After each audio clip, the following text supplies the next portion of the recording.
Ang mga videong inyong matutunghayan ay para lamang sa mga taong matatagang loob dahil maaari itong magdulot ng disturbance sa inyong mahimbing na pagtulog.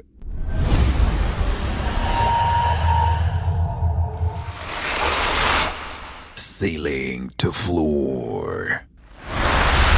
Noong Setyembre ng taong 2018, may kakaibang nangyari sa store ng isang lalaki.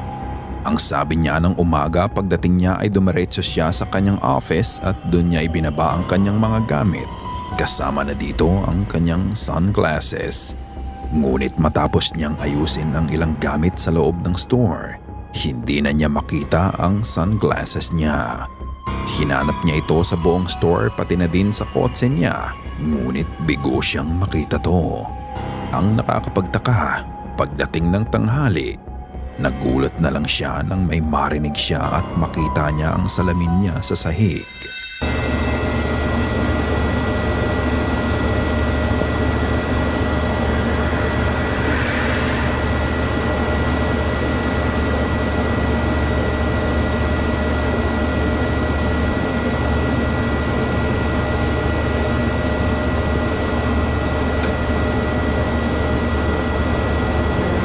Sa video, bigla na lang nahulog ang salamin niya sa sahig. Makikita mo pa ang pagbagsak nito mula sa ceiling. Hindi niya maintindihan kung ano ang nangyari. Makikita mo sa mukha niya ang pagkalito. Ang lalo pang pinagtataka niya ay wala namang taong pumasok o lumabas sa store nang biglang lumitaw ang salamin niya. Ang ibig sabihin, nagmanifest ito ng mag-isa. Kung ganoon, sino o ano ang may gawa nito? May nilalang nga ba na nakokontrol nito ang space and time at inihulog nito ang salamin sa portal? Naranasan mo na din ba ang ganitong pakiramdam kung saan may nawala kang gamit at halos halughugin mo na ang bubong ng bahay ngunit hindi mo ito makita? Tapos magugulat ka na lang kasi bigla mo na lang itong makikita na nakapatong lang sa gitna ng kama mo na alam mong wala naman yun doon nung una mong hanapin to.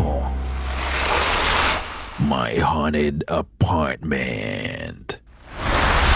Sa videong ito na ipinost noon pang July ng 2023, isang lalaki ang nagbabahagi ng mga naging karanasan niya sa kanyang bagong apartment. Wala pa siyang isang buwan nang makalipat siya dito, ngunit mabilis niyang nalaman na hindi siya magtatagal sa lugar na yon.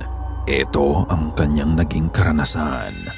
Very weird. It was very weird. But then all of a sudden, it's just crazy.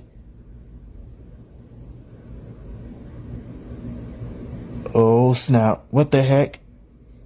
What the heck? Hello?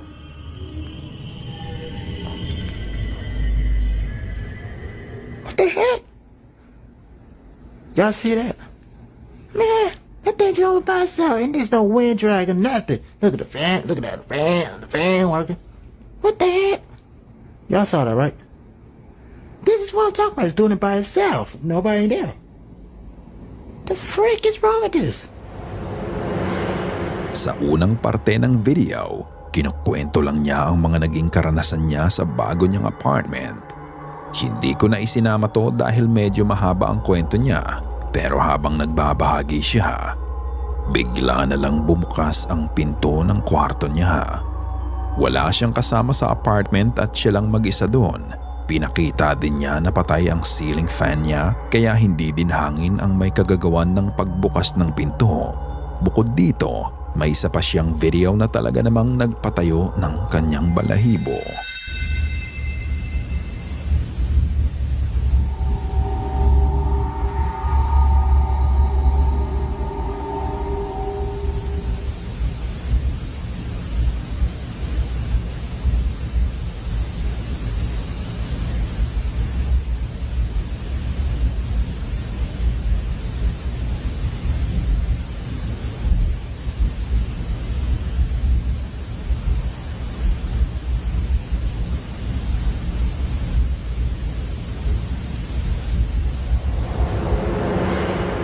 Sa hallway, makikita mo ang paglabas ng dalawang puting kamay.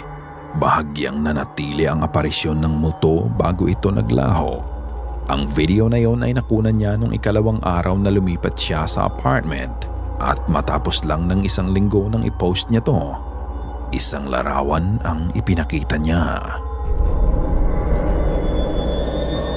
Matapos nang nakita niyang ulo na nakasilip sa kanya sa larawan, malalalim ang mga mata nito at parang nga itong mukhang naaagnas na. Ang nasabi na lang niya ay aalis na siya sa apartment at hindi na niya kaya pa ang mga nangyayari. At pagkatapos nga niyang i-post ito noong July 2023, wala na siyang naging update pa. Ikaw, naniniwala ka ba sa mga ibinahagi ng poster? Ikaw na ang magpasya. The Abandoned House. Sa videong mapapanood ninyo, dalawang magkaibigang lalaki ang nagpunta sa isang abandoned house. Hindi sila ghost hunters at isa lang to sa dalawang video na ipinost nila sa channel nila. 5 taon na ang nakalipas. Wala silang ibinigay na konteksto kung saan ang mismong bahay na pinuntahan nila. Pero habang nag-iikot sila sa bahay, may nahagip ang camera nila.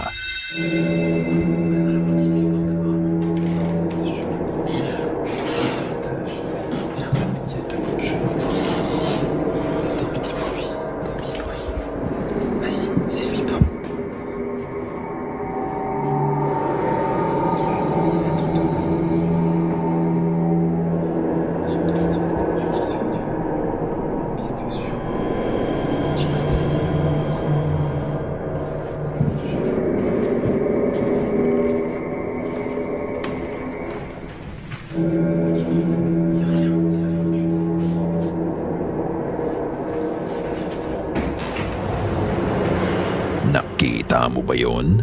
Pagliko nila sa hallway ng bahay, may kung anong figura ang makikita mong bigla na lang lumutang at lumipad hanggang sa matakpan ito ng pader. Makikita mo ang puting figura at ang mahabang buhok nito. Wala itong ginawang ingay kahit na makikita mo ang paggalaw nito. Nakita na magkaibigan ang creepy apparition kaya pinuntahan nila ito. Ngunit nang puntahan nila ang parte ng hallway na yon, wala silang nakita at makikita mong nakasara ang lahat ng pinto doon. Ito ba ang isa sa pinakamalinaw na video ng actual ghost manifestation? Did they really capture something supernatural? Nasa iyo ang pagpapasya. Thumps and Whispers. Si Nate ay isang TikToker kung saan idinodokumento niya ang kanyang paranormal experience sa kanyang bahay at ibinabahagi ito sa nasabing platform. Marami na siyang naipost na video at lahat ito ay nakakapangamba. Ang videong ipapakita ko sa inyo ay ang isa sa mga video na ipinost niya. Ang sabi niya tuwing umaga ay may nakikita siyang something ang nakasilip sa basement at ilang araw na din na sunod-sunod itong nangyayari. Pero sa pagkakataong ito, iba ang nakunan niya. Guys, check it out. Something was peeking.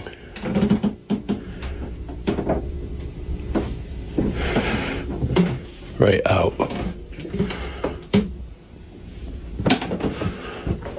From the basement. I wanted to see if we can catch it. The end of it. But it was like right by the bed.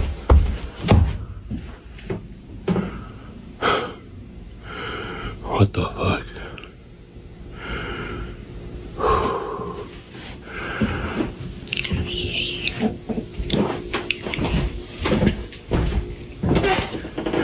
This has been the third morning in a row. Like clockwork. I might have to look back, but it might be around the same times as well. I don't understand. There's nothing. And then I was hearing steps coming down those stairs, but there's nothing. Guys.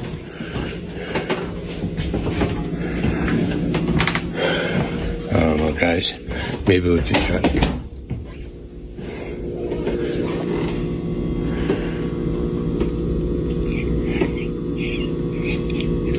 What was that? Sa video, halos sa buong duration nito, may maririnig kang mga bulong at mga kaluskos na nangyayari sa paligid niya.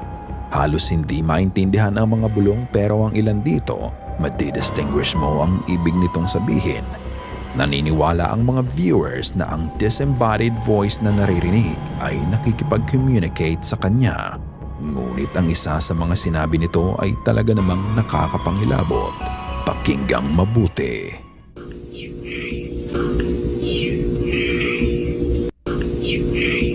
Ang sabi ng boses sa kanya, "You'll die." Ano sa tingin mo ka Goosebumps? Totoo ba ang mga nakunan niya o ito ay gawa-gawa lamang? The Pregnant Ghost. Si Jamie ay isang ina na kakapanganak lamang sa kanyang 3 buwan na anak. Ang sabi nila ang mga bagong sanggol ay nag-a-attract ng mga kaluluwa at dahil sa nangyari, naniniwala sila na maaaring yun nga ang kaso. Ang sabi niya, nang gabing may ma-detect na movement ang camera nila, inilakad ng asawa niya ang anak nila nang may makita itong anino. Ito ang kanyang kwento. So creepy as, he actually went out the front with my 3-month-old. He was just trying to settle him, just literally went for a walk. And before that motion is detected, he just literally saw like a glimpse of like a shadow of someone. And we checked it and it's clearly a woman. And it looks like she's like pregnant and she's holding a baby. It's fucking wild. It gives me shivers. Anyways, so I'll show you a screenshot of it and then also me screen recording my phone of what it looks like. She literally appears for a second and then disappears, and it's on our camera before motion is actually detected. We've lived here for 6 years. I don't reckon we've really had anything out of the ordinary.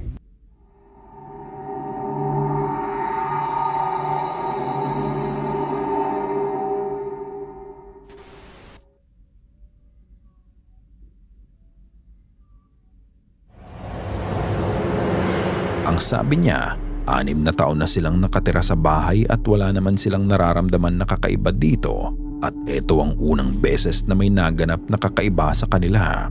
Sa video, makikita mo ang paglitaw ng isang nakakatakot na figura ng babae. Ito ay may hawak din na sanggol at mukha din itong buntis. Mabilis itong nagpakita sa camera at kung gaano ito kabilis na nagpakita, ganun din kabilis ang pagkawala nito. Wala kang makikitang facial feature nito at ito ay nakatayo lang sa harapan ng bahay nila para itong entity straight from a horror movie. Dahil dito nagsagawa sila ng sage sa buong bahay, pati na din sa kotse in the hope na hindi na muli pang magpakita ang entityng nakuna ng camera nila. I went to our local hippie shop this morning and brought sage. I saged the whole house. I saged our car. They said make sure you do the car. And I also brought black tourmaline. They said to do that, and I've got that on my front door and my back door. But positive vibes all around, and hopefully it moves on. And yeah. Do you believe that this is a real ghost of a pregnant woman? Is the spirit drawn to her as a new mom, or is it drawn to their baby? The Intruder. 3 magkakaibigan ang magkakasama sa isang bahay. Bigla silang nagpanic nang makarinig sila ng ingay sa labas ng kwarto nila. Ang ingay ay para nga daw salaming binasag. Wala silang ibang kasama, kaya naisip agad nila na merong nanloob sa bahay nila. Ang isa sa magkakaibigan ay tinawagan pa ang kanyang ina at tumawag naman ang ina ng pulis para i-check ang kalagayan ng mga bata. Okay, you're upstairs in your room? Yeah, we're in my room right now. Okay, make sure you lock the door then. I'm gonna come home. I should be home in about 10 minutes. I need you to stay calm though, okay? Okay. So calm, quiet, keep the door locked. Alright, do not go out of the room whatsoever.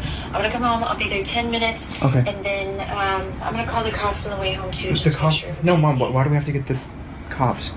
safe. We're going to just make sure everybody's safe and they can get there faster than I can. I'll scope it out and make sure that nobody's there. Okay, or it's if there's fine, okay. somebody there, they can Okay. evacuate. Okay. Alright, I'll see you soon. I love you. I love you too. Nang tumahimik ang bahay at bago dumating ang mga pulis, lumabas ang magkakaibigan sa kwarto para tignan kung ano nga ba talaga ang nangyari. Ang hindi nila alam, may maka-capture pala silang ibang bagay na lalo pang magpapalalim sa misteryo nito.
Nakita mo ba yun?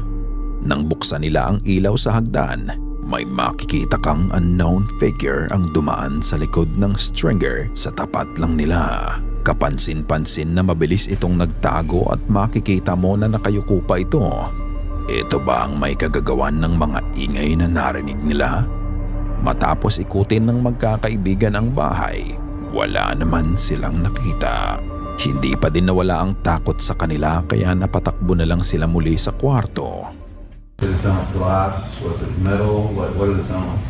I thought it was just like a big thud and then like glass shattered, but after that we Dumating ang mga pulis at kinuha nila ang testimonya ng mga bata, ngunit nang suyuri nila ang bahay, hindi din nila natagpuan ng sinasabing intruder at wala din silang nakitang kahit anong binasag. Instead of an intruder, were they being haunted by a ghost? Katulad ng lagi kong sinasabi, ikaw na ang magpasya. Ikaw na ang bahalang humusga.